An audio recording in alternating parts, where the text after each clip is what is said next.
Mes amis, bonjour, j'espère que vous vous êtes bien réveillés aujourd'hui. Nous allons encore revenir sur Marc Brice. Marc Brice, une fois de plus, mobilise toute la presse tout autour de son sujet. Il a gagné de Paris, ou bien les gars? La preuve, c'est Xavier Messé sur BNews qui réagit, c'est Mokopé l'artiste qui réagit, c'est Nabil Djelli qui réagit sur le sujet toujours de Marc Brice.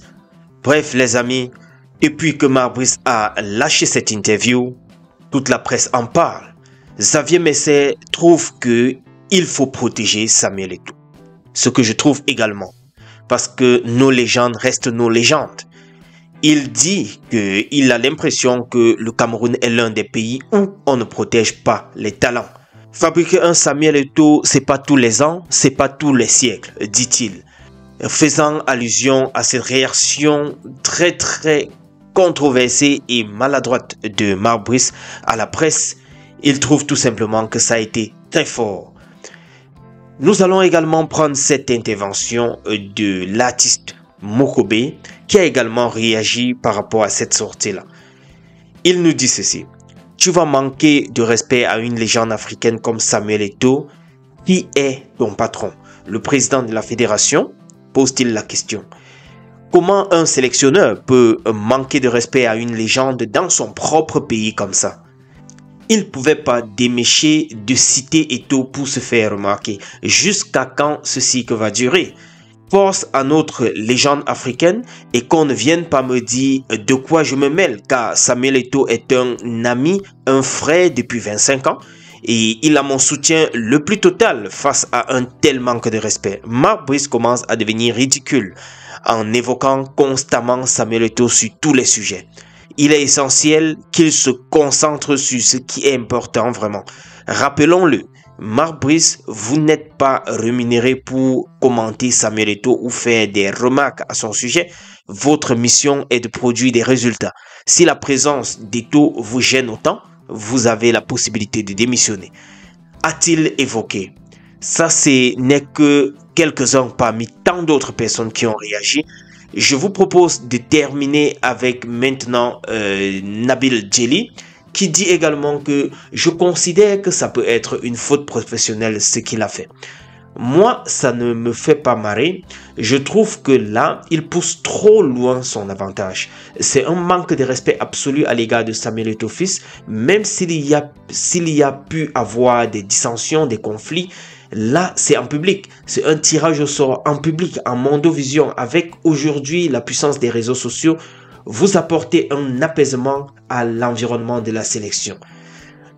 Oh, ça c'est ce que vous pensez, mais Marc Brice ne pense pas comme ça les gars. Il lâche les interviews à tout bout de chemin, il dit ce qu'il pense, ce qu'il veut, ainsi de suite, mais je pense pour ma part que ça ne devrait pas être comme ça les gars. Mon avis c'est que ça fait mal.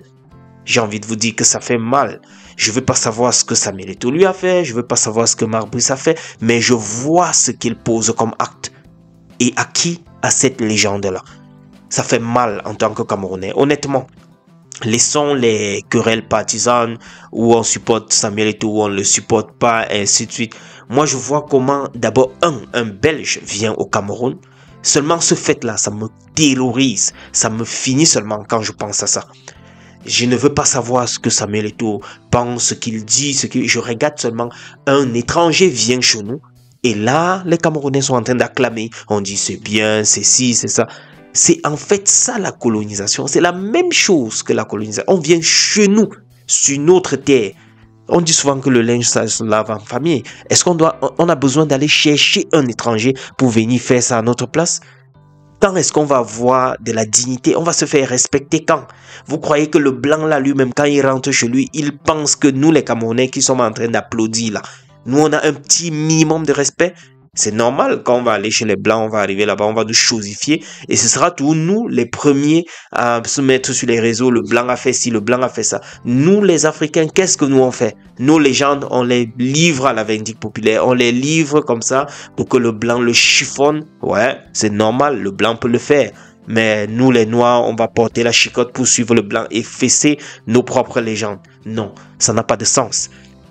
Beaucoup de personnes sont en train d'évoquer une certaine chose comme l'ordre d'émission a fait si l'ordre d'émission était jusqu'au 27, le jour où on devait faire le tirage, mais l'erreur est humaine.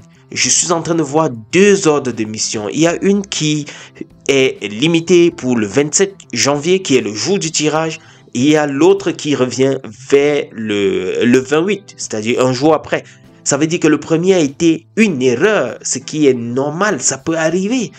Mais les gens en font une polémique totale par rapport à ça. On justifie la sortie, autant pour moi, de Marc Brice par cet ordre de mission qui serait limité le jour de ce tirage au sort. Mais non, les gars, arrêtez quand même, arrêtez quand même. Faisons-nous respecter.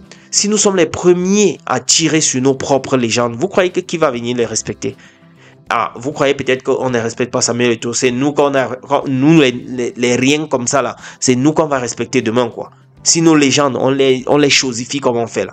C'est nous là qui ne sommes rien en fait. Qui ne sommes pas des légendes. Qui n'ont pas accompli des choses sur le plan mondial là. C'est nous qu'on va venir respecter.